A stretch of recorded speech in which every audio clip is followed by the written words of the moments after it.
여러분, 경매를 하다 보면 언젠가는 낙찰을 받겠죠? 근데 그렇게 원했던 낙찰인데 막상 낙찰받으면 어떤가요? 아마 머리가 하얗게 될 겁니다. 특히 경매 초보분들은 막상 낙찰을 받고 나면 뭐부터 해야 할지 몰라서 불안하실 텐데요. 그래서 오늘 영상 준비했습니다. 낙찰 이후에는 어떤 절차들이 있고 각 절차별로 내가 해야 할 것은 무엇인지 알려드리겠습니다. 실무에 필요한 내용들 위주로 알기 쉽게 정리했으니 이 영상을 보시고 나면 더 이상 불안해하지 않으셔도 됩니다. 그럼 바로 시작하겠습니다. 낙찰받은 당일 해야 할 게 3가지가 있습니다. 첫 번째는 낙찰 영수증을 잘 보관하는 것입니다.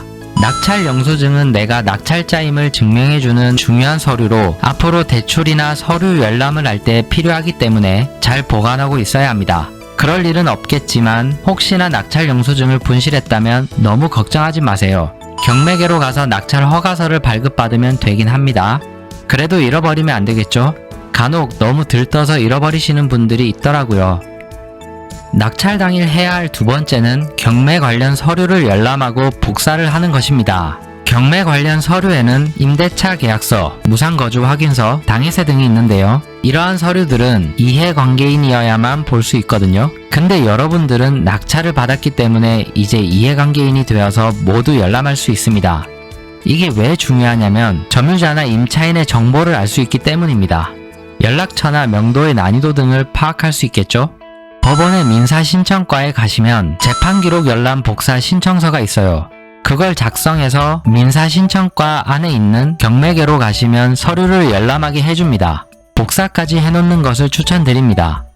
민사신청과는 낙찰받고 바로 가시는 것보다 점심 먹고 대략 2시 이후에 가는 것이 좋습니다. 왜냐하면 서류들이 법원에서 경매계로 넘어오는데 시간이 좀 걸려서 그렇습니다.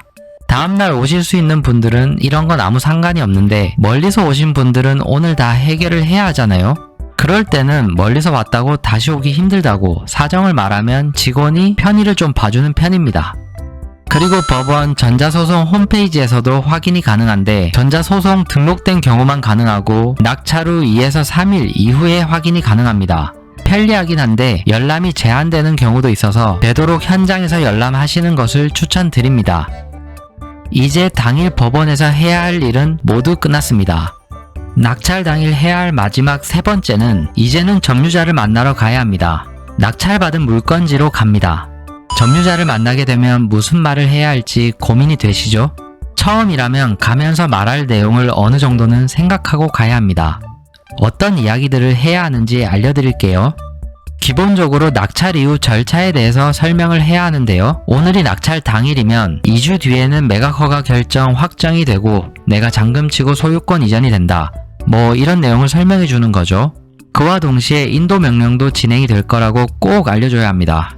실제로 인도 명령을 해서 점유자를 내보내겠다고 압박하라는 게 아니라 현재 법적 절차도 동시에 진행되고 있으니 나와 합의를 해서 협상을 유리한 쪽으로 이끌어가기 위함인 거죠.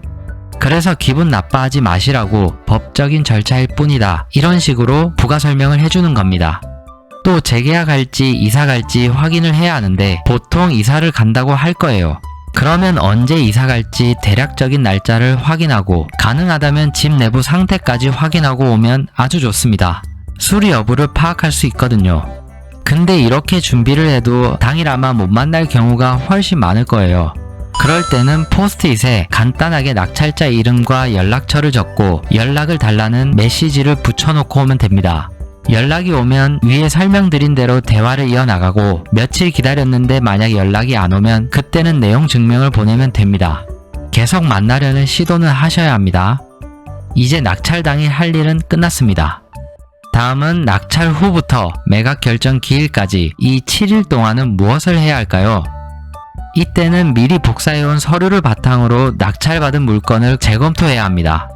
매각 물건 명세서와 낙찰 후 열람했던 경매 서류가 맞는지 꼼꼼히 확인을 하고 혹시나 확인되지 않은 인수사항은 없는지 체크를 합니다. 만약 문제가 있으면 이때 불허가 신청을 할 수 있기 때문이거든요.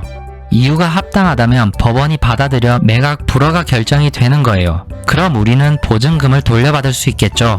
단순 낙찰 취소하고 싶다 이런 이유는 안 돌려줍니다. 참고하세요.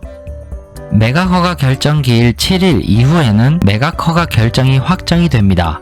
이 7일 동안에도 매각 허가 결정에 대해서 즉시 항고를 할 수가 있습니다. 불허가 신청을 하는 것처럼 매각 허가 결정에 대해서 항고장을 낼 수 있고 받아들여지면 되는데 좀 쉽지 않은 감은 있습니다. 어쨌든 기다리면 매각 허가 결정이 확정이 되는데 매각 허가 결정이 나면 낙찰자 집으로 대금 지급 기한 등기가 옵니다. 나머지 잔금을 쳐라 하는 내용이죠. 보통 기한은 확정일로부터 30일을 줍니다. 근데 경매는 임의 경매와 강제 경매가 있습니다.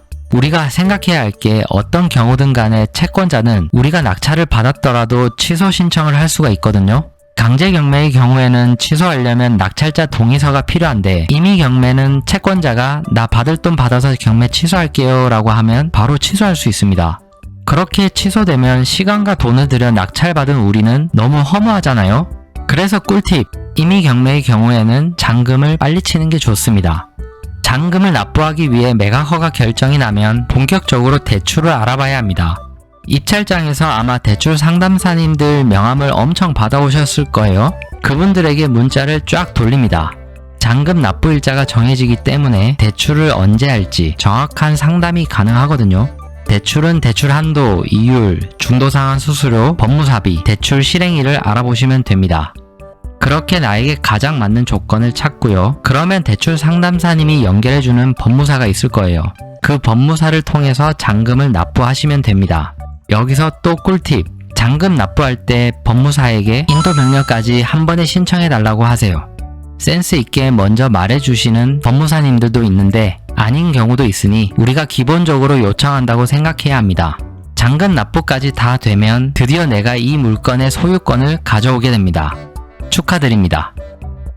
다음은 이제 명도입니다. 명도는 낙찰 당일 방문을 해서 만났거나 전화통화가 되었다면 기본적인 설명은 되어 있을 거예요. 너무 부담 가지지 마시고 처음에는 점유자의 말을 많이 들어주면서 성향이나 이런 것들을 파악을 해보세요. 그러면서 이후 경매 절차나 인도명령 제도에 대해서 설명을 잘 하시고요. 그러다 잔금 납부 이후부터는 점유자와 본격적인 협상을 시작합니다.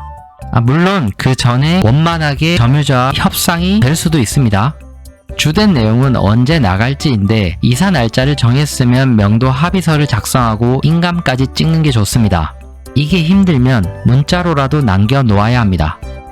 그리고 이사비는 미리 주면 안 되고 이사 나가는 거 보고 짐 다 뺐는지 미납관리비는 다 냈는지 등을 확인한 후에 줘야 합니다. 보통 보증금을 못 받는 사람은 이사비로 협상을 하는데 터무니없는 이사비를 요구하는 사람들도 있습니다. 근데 인도명령 신청을 하면 강제집행 비용이 상한선이 되거든요. 강제집행은 6개월 이전에만 하면 되고 해도 되고 안 해도 됩니다. 하다가 취소를 해도 됩니다.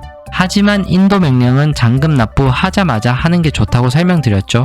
이유가 여기 있습니다. 법적 절차도 진행되고 있다고 계속 설명하면서 협상을 유리하게 끌고 가는 거죠. 강제집행비가 보통 평당 10만원 정도인데 터무니없는 돈을 요구하면 안 되겠죠. 명도가 안 되면 강제집행을 하면 되는데 강제집행까지 가는 경우가 잘 없습니다. 어쨌든 인도명령을 해서 강제집행까지 하면 어떻게든 점유자는 나가게 되어 있으니 명도는 너무 걱정하지 않으셔도 됩니다.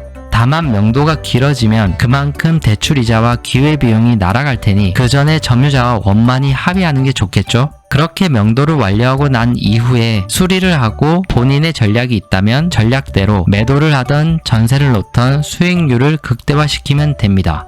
경매 낙찰 후 절차는 이걸로 끝입니다. 어떠신가요? 초보분들에게는 좀 생소했을 수도 있지만 제가 오늘 영상에서 알려드린 절차를 되짚어 보시면서 차근차근 해보시면 충분히 하실 수 있을 거예요. 중요한 것은 실천입니다. 실천을 해야 경제적 자유에 한 발 다가서는 겁니다.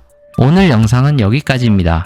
앞으로도 더 좋은 영상으로 찾아올 테니 영상이 도움이 되셨다면 구독과 좋아요 부탁드립니다.